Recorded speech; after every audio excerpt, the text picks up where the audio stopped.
Letters from America, a road trip podcast searching for the Swedish heritage in the United States. I'm your host, Martin Warren, and today I've parked the Volvo in Orlando, Florida. And with me in the Airstream is Viveca Averstedt. Yes, correct. Who has lived 3 lives. And ever since I got here, which was like 15, 20 minutes ago, I'm still counting because you just add things to your life. As far as I know, you've been a Swedish champion in bodybuilding. Yes. And you're a drag racing. Yeah, the fastest person outside US for 5 years. And you have a wonderful food truck. Yes, Swedish. Yeah. Swedish food truck. Can we go back all the way? How it started with the bodybuilding, I had a friend in Los Angeles, and he was a bodybuilder, and he said, Viveca, I want you to enjoy me at the gym and see how if he likes it. And I was hooked. Immediately? Yes. When was this in time, if you don't mind me asking? Oh gosh, this must be early. I competed 86, 80s. Early 80s. Early 80s. Yeah. You got hooked immediately and started competing in the 80s. And that's how I am. If I start something, it's like on or off. Yeah. 100% or 0. Yeah, I can tell. So I started at the gym 6 days a week, twice a day. And I actually had a son and my husband. But your husband doesn't do bodybuilding. He didn't do. No. That was not his. No, world. that was not his thing. No. But anyhow, so that's how it started with the bodybuilding. I mean, a friend of mine, she said, "Oh, Viveca, I think you should start to compete in bodybuilding because, I think you're going to be very successful." And that's you had the genetics for it in a way. Because as a bodybuilder, it's not just muscles. No. You have to be. It's a balanced sport, isn't it? You have to have that balance of... Yeah, so if you're a short person, as I am, I can't have like massive, big muscles. No, of course not, no. Okay, yeah. So that's actually... And then the last year I competed in bodybuilding, this was 86. And back then, actually, when my husband, he built race cars, so he competed in... drag racing. Just to so I'm not making mistakes. Drag racing, that's the long cars, the long ones with big tires in the back and small. Yes and no. No? It's so many different classes. Oh yeah. You can in drag racing you can it starts with a standard class and then it gets more and more horsepower. So if it's like a stock car, you can compete with the Camaro. Like a hot up sports car with the right tires. I'm going to show you some. I'd love to see that. Yeah, in our garage. But anyhow, so he built his engine, and he was very, very successful. Well, this is still in Sweden. Yes, still in Sweden. Yeah, but he want to have a bigger challenge. He want to build a car with more horsepower and to more focus on to build the engines. So he said to me, I need you to be the driver for our new car. And I said, well, because I was not into racing at all. I did You've never done anything similar to it? Nothing. So, and because back then I still had the horse.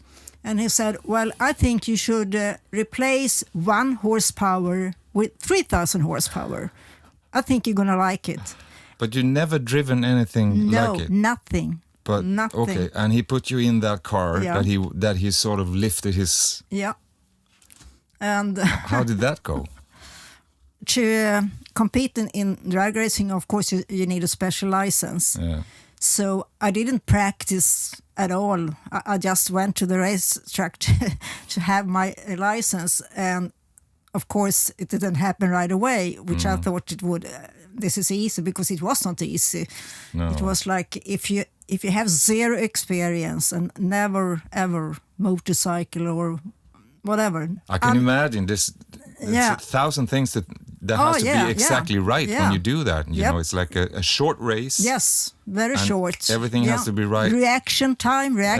You need to be on it. And then he said to me, okay, you got your license.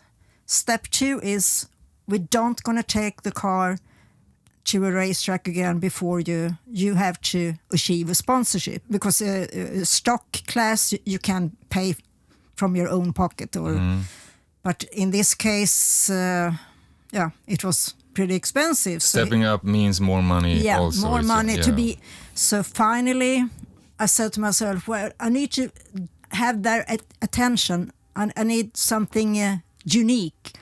So I actually did a postcard with my with your bodybuilding. Yeah, with with when I won. The Swedish championship. Yes. So with my trophy, like woohoo, and from the competition also. You're in your best shape, and you're on stage in the competition. Yes. Okay, that would have impressed. And then it's on the postcard. I don't remember exactly what I said, but it was just if you're interested, blah blah blah. But here is my phone number. Yeah. I had Philips Electronic, Philips car stereo. I don't think they exist like Philips car stereo in Sweden any longer. I don't know what to do. Well, they called me, and I had a meeting with a marketing director had a meeting for like 2 hours. A couple of days later, they called me and said, okay, I want to make start with 1 year. Wow. I don't know about this sport, but it feels like there were not many women driving back then. No, it was not. And of course, that helps. Exactly. Yeah, that must have helps helped with the media, with the attention. And that's the name of the game with the sponsor. It's not just which so many people back then they didn't understand. But I mean, you need to be successful on the racetrack, but you also need to be successful with the media or for sure. Absolutely. And, so you had 1 year with them. First 1 year. How did that go? Good and bad. I mean, I didn't win so much because it was a very hard, tough car to compete in, because it had a short wheelbase. Yeah. And in drag racing, if it's a too short wheelbase, it makes like wheelies all the time. But people loved it. I didn't have to. I mean, it was more. The first year was more. It was a show car. It has a competitive engine, but it was so hard to actually handle it. Forgive me if I'm, stepping on the right, but that type of sport, it's very much about the show also. Right. Yeah. People come there for the show, for the power and the smoke and for the sound, and it's like almost like a performance in a way. Yeah. Right? Yeah. You can say that. Yeah. Absolutely. But how long did you do this in your life? So, try to make a long story short with drag racing. So after this year, my husband wanted to step up to even more. So he said he want to go with the most powerful, the fastest. Is that those long cars? Yes. All right, with the big wheels. Exactly. That's the top class. Yes. That's sort of called top fuel. Top fuel. Yes. All right. But that we were talking about money. Yeah. That I mean, the budget back then I don't remember, but here it's like $3-4 million per year. Wow. Here, but so that's when we got involved through Philips with Valvoline. So to go to this class, I was able to. Of course, I had to have a special top fuel license. Mm-hmm. I can imagine. Again, because that's like a spaceship almost, like on wheels. It is, and I was crazy back then, and still a little bit still. Yeah.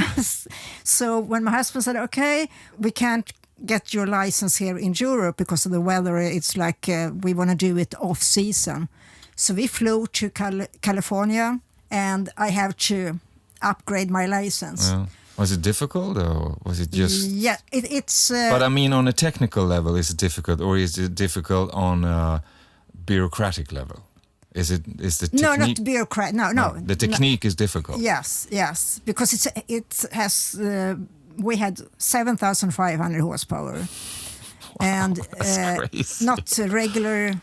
It's nitromethane. Yeah. You know, the high like, explosive. Like rocket fuel. Yeah. So I was right. It's like a rocket. Yeah. Yeah. It is. So But it must be like a kick out of. Yeah, it's like less than a second, you know. How long is a full track? How long is the track when you compete? How long is the quarter mile? A quarter mile. Yeah, 400. What is it a meter? 410. Something like that. Yeah, like half. Yeah, 410. A mile is 1.6. Yeah, so. You know, you have two parachutes, and the G-force after to stop the car is negative G-force. Yeah. So it's even worse than. So I had bruises. Oh yeah. And. Of course, it's like you get kicked in one direction and then stopped in the other. It's like hitting a wall, big time. I got my license and we went back with the car to Europe, and then that's. How can I ask you? You had a quarter of a mile. And on a race, how much time do you need for that in a monster like that? How much time? It's my record was 4.8 seconds. 4.8 seconds. And now it's even less. But I mean, this is back so many years back. Yeah. That doesn't give you much time to think. You have to. No, but so everything you do is sort of instinct in a way. Yeah, but you so many like tough guys. They all sometimes they came to the pit and said, "Oh, that's not. I mean, top fuel. You don't. You just hit the throttle. That's it. But you have to drive the car. I mean, it's like if you look at the car from behind. If you're standing behind, it's like floating. Yeah, I've seen it on TV. I've seen it. It's like almost like it's going through air instead of on the ground. It's just. And it's you have to feel in your body what happened, because every run is not perfect. Sometimes you smoke the tires or the truck is not 100% perfect. And if you feel that the car doesn't pull so hard as it normally does, you have to be off the throttle in like, less than half a second. If not, you blew the engine. Oh, yeah. Yeah. So you have to have that feeling of the... Exactly. Yeah. So that's what I try to in 4 explain seconds, for people. You have to do that. Yeah. So how did you... We're sitting in the wonderful neighborhood in Orlando. How did you end up here? That's actually because of drag racing. Because we, in like beginning of 97, we had a dream that, wow, if we could maybe move the whole racing operation to Florida. And the reason we picked Florida because we had friends already here. So that's actually how it ended up. You ended up in Florida because of the drag racing? Yeah, because of drag racing. Did you do drag race here also? Yeah, we shipped we had a 40-foot container with the monster, cars, with the monster, with the dinosaur. Yeah, it feels like you own a dinosaur that's sort of like a monster. So, and we were more. It was more important to be able to ship all the equipments, tools, and everything for the racing than it was to furniture or whatever. Because our plan was not maybe to stay here forever. We didn't have any plan. We just we were dreaming of the sport, competing in the homeland of drag racing, which is America. Yeah, and how was that like to come here? Like that's like coming to, I can imagine, like another division of the sport. We had a contract with a guy for a year, tried to help us to achieve a sponsorship, and nothing happened. And after a couple of months, I realized that we had so much things against us. I was a female driver, and it helped me in Europe because it's I don't know how to say it, but it's, and it's still in the United States. If you're a female driver, it's like they don't take you seriously as they do. So when we had a couple of meetings with some companies, they looked at my husband and he said, "So you're not the driver?" And then they looked at me. "So why is your wife the driver?" "Well, I'm the one who builds the engine." So, I mean, they were shocked. They were not... So how did you proceed with that? How did you convince them to get on board? Because I assume you found a sponsor. Otherwise, no, I didn't. You didn't? No. Oh. No. This is a change in So we paid this company marketing quite a lot each month, and nothing happened. And then one day he said that, I want you to, I have a meeting with this company, but it's just a 1-year contract. And it was like, what's the name of it now? Now I'm not Playboy, it was another. Penthouse. Yeah. It was Penthouse. So we said, no, that's, we are not interested. You didn't want it? No, because that can give you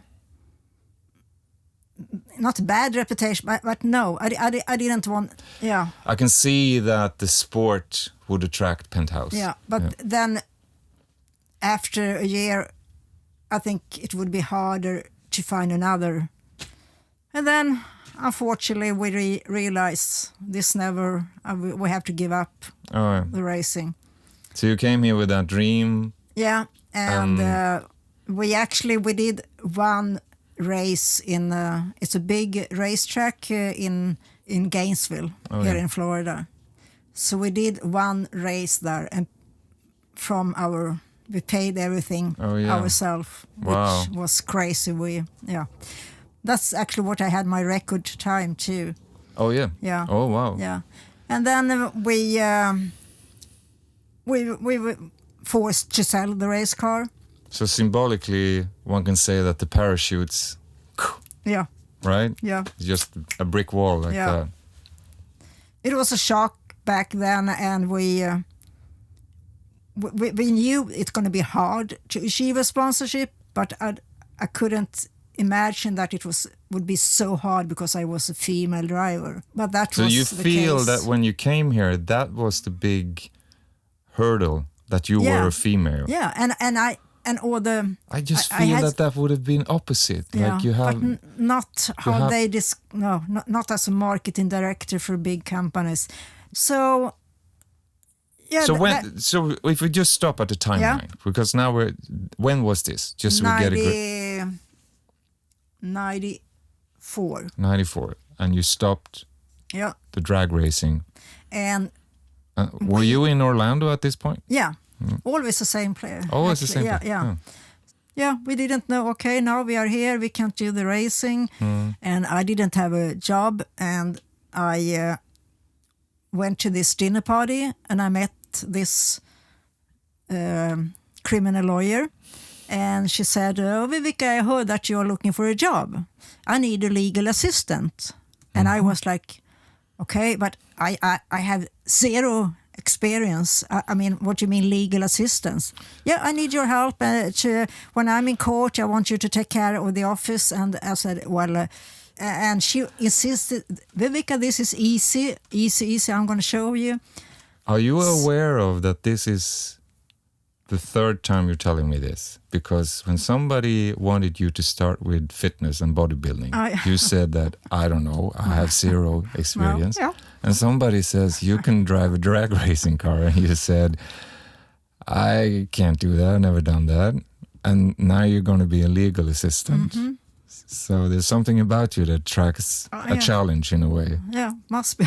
And you did, right? I did. I started...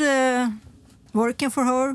It was tough first, of course, because again, as I said, I don't know criminal law or no, of course, that's nothing or several years of education. All this paperwork, and actually, I'm not an office person either. I'm not so organized.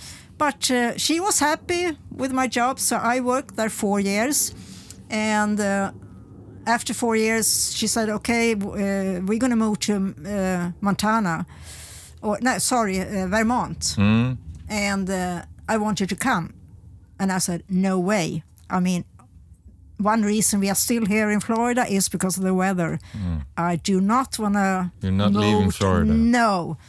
And I saw this ad that IKEA in Orlando, they will hire people. I sent in the application. I didn't get the job, and I was shocked. I said to myself, I can't believe it. I mean, I'm from Sweden, and I always have had IKEA furnitures. I have so much. I know so much about IKEA, which an average American, they don't have a clue. They don't have a clue how to put together a sofa. No. So I didn't accept the no from them. So I went to the store here in Orlando, and I said that I want to see the store manager and have a meeting with him. And then I got the job. Of course you did. As a kitchen... I'm no longer surprised with you. And after a couple of years, I worked full-time. So then we started watching on TV this show, Food Truck Race. And I said to my husband, gosh, that is so cool. Because I always, I love cooking. So if we go back to the timeline, where are we now in the timeline, more or less? Now we are 2011.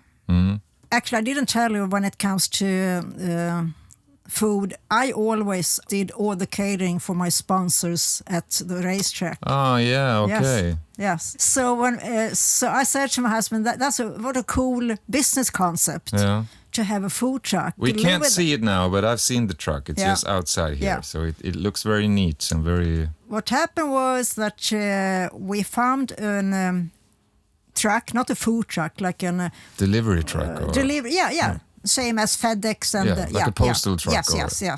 So we started with a food truck, and actually this is not the same food truck. No. The other one was much, much bigger, the first one. And... Håkan, my husband, he said, okay, I'm going to help you with the food truck to build everything. But then when it's ready to go, you are by yourself. Because I'm not into this. So he came from drag racing cars to food trucks. That's not his engine. No. Sorry. And Harley Davidson. No, I can get that. No, correct me if I'm wrong now, but the food truck is Swedish food, right? Yes. Or is it a mix? Or is it? It's authentic Swedish food with the meatballs, of course, and of course, tunnbrödsrulle, which is a thin bread, bread wrap, with a sausage in sausage, sausage and shrimp salad, exactly, shrimp salad. Oh, it's a classic. That's odd, yeah. To run a food truck, it's like you have. In 3 hours, you open the window and you have people right away, and it's like a line. So you maybe have like 50 to 100 orders in 3 hours, and you need to be fast. And also you got that limited space, so it has to be... I don't know. Are you alone in the truck when you're doing this? No, I am, but I wasn't for Håkan, when he decided that this is nothing for me. He said, we're going to sell the big truck, and I'm going to find a smaller truck, which is more convenience, easier for you to work by yourself. He's a designer. He knows how to think like that. Of course, that's why this one is a little bit... You can handle this on your own. Exactly. Yeah. And what's the name of the... Swedish. Swedish. Not Swedish. No, Swedish. Okay, that's clever. Yeah. I love talking to you. You're like one of those... drag racing machine, but you don't have the parachutes, you just... And I never stop. I have so many people asking me, so when are you going to retire? What I'm talking about, I'm never going to retire. But I agree with that. Why should you? No, I'd love to visit your food truck one day. I want to stop or end with one thing. On the table before, you've seen a map, you've seen it all the time. It's the map of the world. Yeah. And we are I would say we're somewhere here. Yeah. Yeah. This is the United States and this is Florida. You live here. Yeah. And you come from Stockholm, which is over here. Where would you say is home to you at this point? When you talk about Stockholm, do you think back home, or is this home now? No, I would say here. Can you write your signature on where that is? This is Florida. You see it here? Can I move this? Yeah, we can move it. Sorry.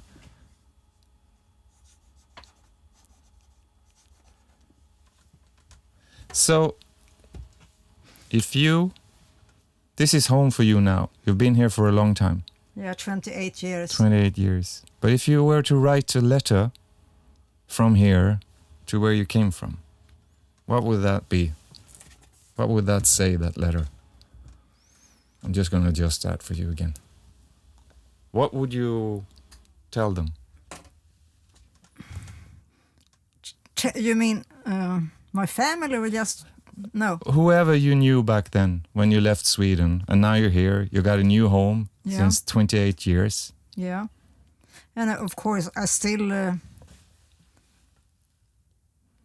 I love Stockholm. Yeah. And I miss it, of course. But I've been here too long time too. And honestly, I don't think... I can't handle the weather in Sweden. No, okay. I just can't. Do you see yourself as... I'm an American now. Yeah. Yeah, that's... Yeah. You sort of went over. That's interesting. That's an interesting phase to... Yeah. Do you know when that happened? I would say because we moved in here 2004. Yeah, I would say... that's a big thing to have like your own place. Yeah. Yeah. Yeah. So I would say I have some... Yeah, maybe 15 years ago. 10, 15 years ago. When you felt like this is... I'm here now. Yeah, because I can't imagine to replace our small, cute house for a house in Stockholm. No. Not You're now. home now. Yeah. You're home here. Yeah. That's wonderful. It was a pleasure meeting you. Oh, thank really. you. Pleasure meeting you too, Martin. I wish someday I can drive a drag racing car, but I also understand I will never do that. But it just feels like an amazing thing to do that. Thank you very much. It's been a pleasure. An absolute pleasure. Thanks for having me here. Thank you. Thank you. You have listened to Letters from America, a weekly road trip podcast celebrating the Swedish heritage in the United States. Produced in collaboration with the Embassy of Sweden in Washington, D.C., Volvo Cars USA, Volvo Trucks USA, and Airstream.